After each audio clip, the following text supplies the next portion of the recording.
How's it going, ladies and gentlemen? Welcome back to the channel and welcome back to the 5 Things I Love and Hate series. In this one then, we are going to be talking about the all-electric Toyota BZ4X and the 5 things that I've hated about having this car.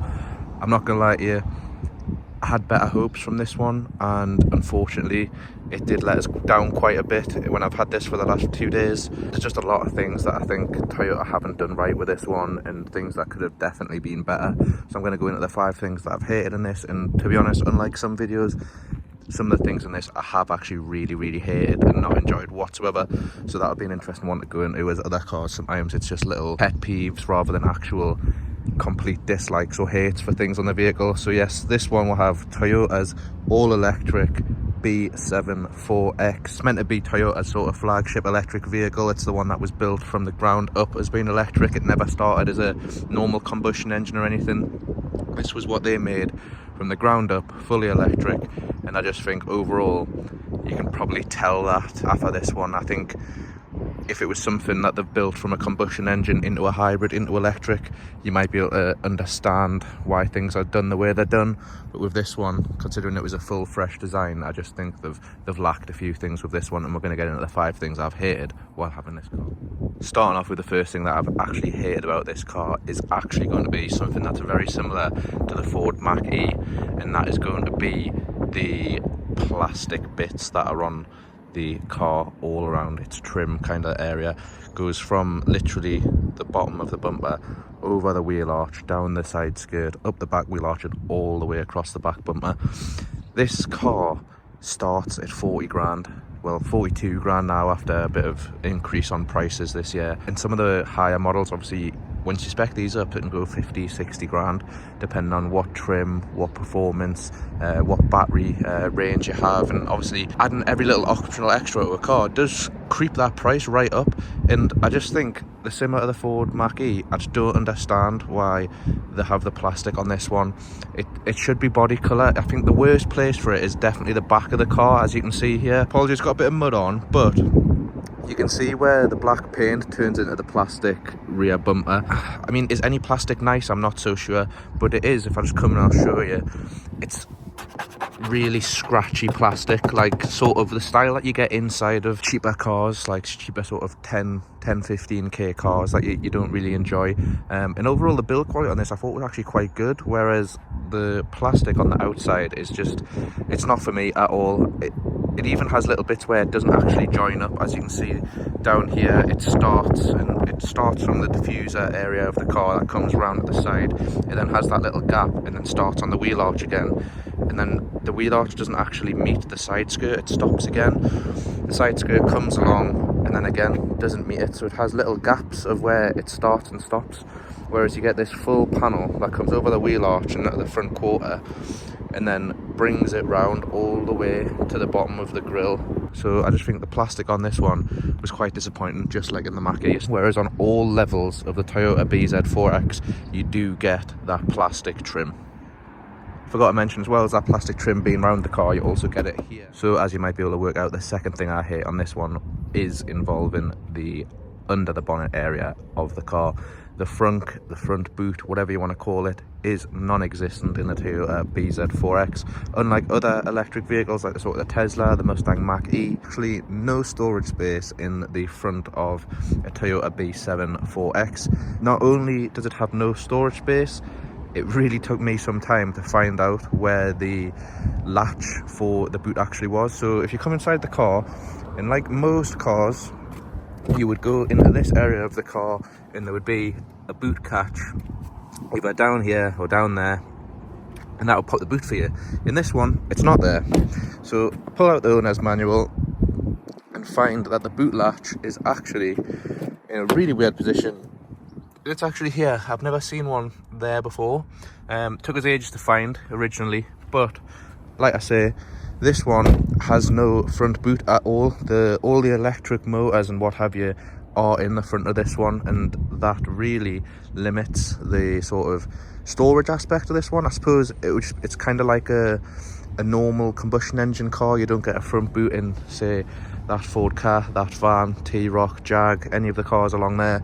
But in electric cars, that is a bit of a benefit. You get the front boot, you get the rear boot, and you get all the storage inside the car. With this one, you just get the inside storage of the car and the boot. And you would think if they're not going to have a front boot, they would make the rear boot really large. The boot actually isn't huge in this one. It's 400 and you can quote it's either 425 or 452 litres, which is smaller than other electric EVs boots. Audi Q4 e-tron has a larger boot than this, and the boot space, although it isn't massive, it does have its positives, but I'll not go into them in this video because this is the hate, obviously, side of the video. So I hate the fact that you don't have the front boot in the front, and the boot space in the back isn't as big as what I thought it would be to counter that. We're going to step into the vehicle then for the third thing that I've hated about this car. And that is going to be, can't sure if you can tell at the moment, but that is going to be the steering wheel on this one. I have no idea what Toyota were thinking about this steering wheel. The strangest looking thing I've ever seen. It's almost like fighter jet style without all the futuristic aspects of when people talk about, oh, it's like a space jet in here. It's all of that without obviously the futuristic look to it. As you can see, I'll just zoom this in. You have a really bland, basic, all plasticky, scratchy material for the dials. I got the volume obviously on this side, speed limiter, reserve, your lane keep assist, your adaptive cruise control, your mode, which I thought might switch up the driving mode. It didn't. It actually switches your audio, so I think that should be called source rather than mode personally. As when I was pressing that, my music went off and it changed to the radio rather than the Apple CarPlay. You got your back button, you got your phone, whatever. As I was saying though, the steering wheel on this one I really don't like. It's not very futuristic, which completely goes against what the rest of this car is trying to do. It is really bland, it is really boring, it doesn't look great. It's slightly lower, and when a steering wheel is slightly lower, as you can see, this is about my eye line. Good view out the front, massive open window, but on this front instrument cluster, this steering wheel does completely, for me, block out half of the instrument cluster, and that can be really frustrating when you're driving. That can be an issue, and for me, it was an issue in this one. So that's going to be the third thing that I've hated about this one. Right, for the fourth thing that I hate about this car, it might actually be quite difficult to show. I'm not quite sure if the camera is picking it up. I don't think it is. Might be on that side. I don't know if you can see in this black area there is the logos for everything. So on this side you'll see there's an indicator up here. Below that you've got a few of your lane keep things, your seatbelt warnings, your airbag warnings, things like that. On this side, as you can see, there is the lock that keeps flashing on this side, with also your indicator, your lights, your main beam, a charging one, and something for the steering wheel. If I turn the car on, as you can see there, they've all lit up. You can't really see them in this light, unfortunately, on the camera, but you can in person. When you're sat in the car and they are positioned where they are, if it's a sunny day and the light is shining into the cabin onto the display there, all along this side and all along that side, where it's not actually a screen, it's little lights onto a cutout, so you can see where the screen is, and that's your digital driver's display. This outside bit is basically little tiny cutouts with a light behind it. Because they are little cutouts and not a screen, when the light shines into it, they really get reflective on here and on this side as well. So when you're driving and it's getting reflective, you can just see all of them on there. And I know you can't now, so it's pretty annoying that you can't. You can see all of these little cutouts reflecting and shadowing behind. And that can be a bit of a distraction and also a bit annoying to see. For the fifth and final aspect of this car that I hate, I'm actually going to give you two things. One is going to be that lock button there. How old does that look? And it's the same on the driver's side. As you can see here, even though you have a lock and an unlock button there, why on earth you have a sort of manual lock there? I really don't know. The best way I can describe it is it not only looks very old, it also kind of looks childish in a way. Like, that's the sort of lock that you get on like little kids, like Tykes cars, is a lock and an unlock button, which works perfectly fine. And as you can see, it does actually move the red. I really don't get it. Just put a lock button on there like every other car does, or put a lock and unlock thing in the middle. The next thing I'm going to bring up, and it's not too much of a hate necessarily for me, but I know it can be a hate for passengers. It'll definitely be a hate for anyone who likes to store things, who might have a family. So you can't store things in the back. Where do you next store things? Sometimes in the glove box. Why does it go in the glove box? Because it's hidden, it's private, you can't see. Well, Toyota didn't build a glove box on this one. They didn't put one in at all. And the reason for that is they didn't think it was necessary, and they thought they would give the passenger better knee room. Instead of that, they opted for, as you can see, this little storage block under here, which currently houses the manual, the user manual for this. Where does the user manual usually go? In the glove box. If you're ever going to keep valuables, which you never should anyway in your car, but things like lock and wheel nut, obviously your manual, even things like baby wipes and tissues to clean the display, or like microfiber cloths, they usually all go in there. In this car, you're going to have to store them elsewhere. So you're going to have to either store it in your side bins, your door ducats, which aren't massive, to be honest, for how big this car is, or you're going to have to store them in here or under there, where they're completely visible at all times. If they don't want them visible, which that is too big to fit in here, unfortunately. So as we pop this open, that is too big to get in there.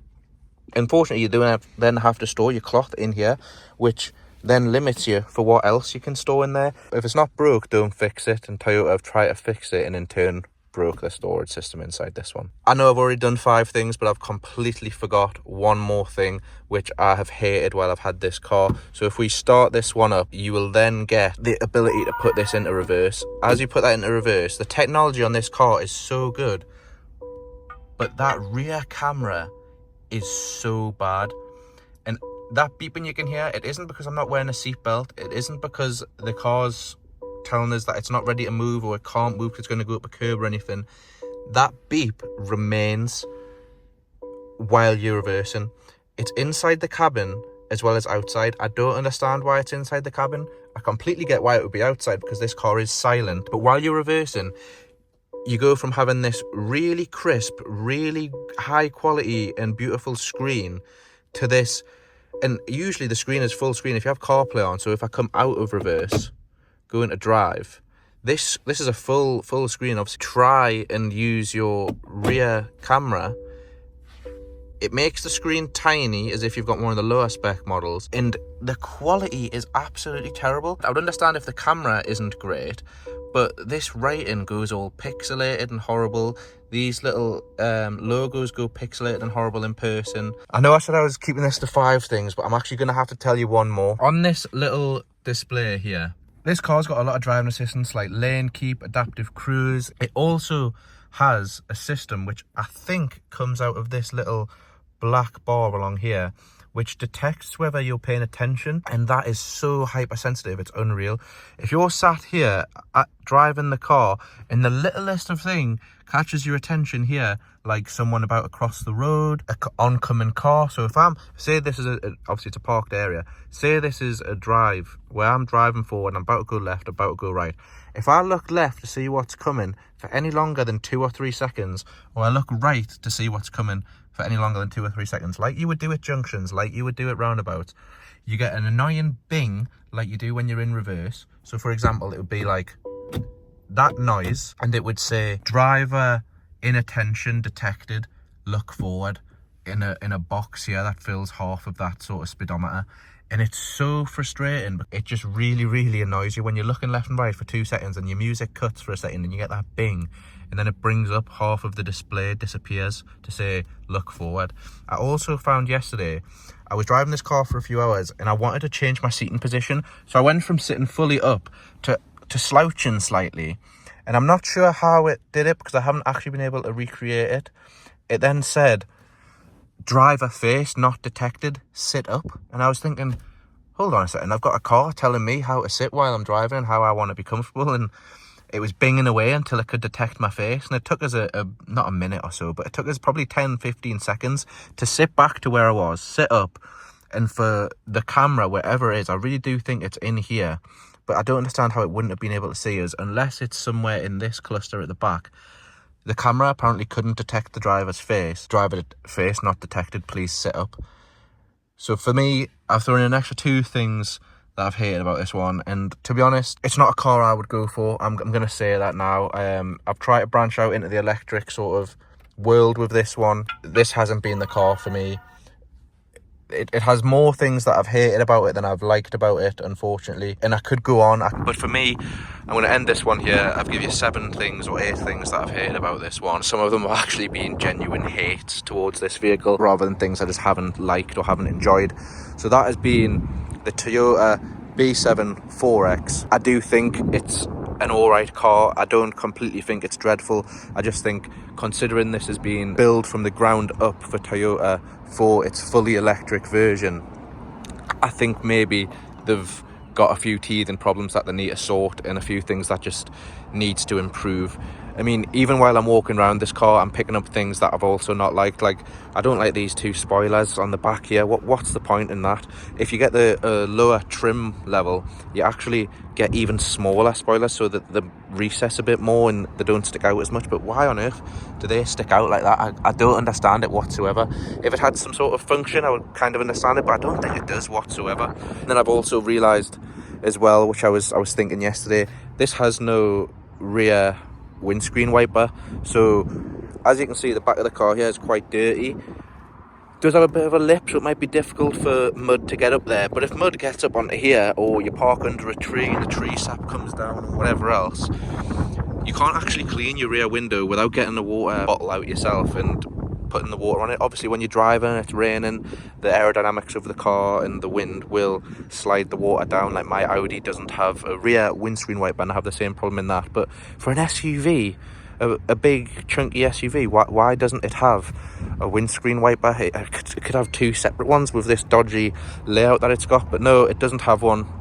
And again, yeah, I'm just walking around this car, I'm picking up more things that I dislike about it. So before I go into any further of a rant and tell you 50 things that I've hated about this car, I'm going to leave it there with the 5 plus 3 or 4 things that I don't like.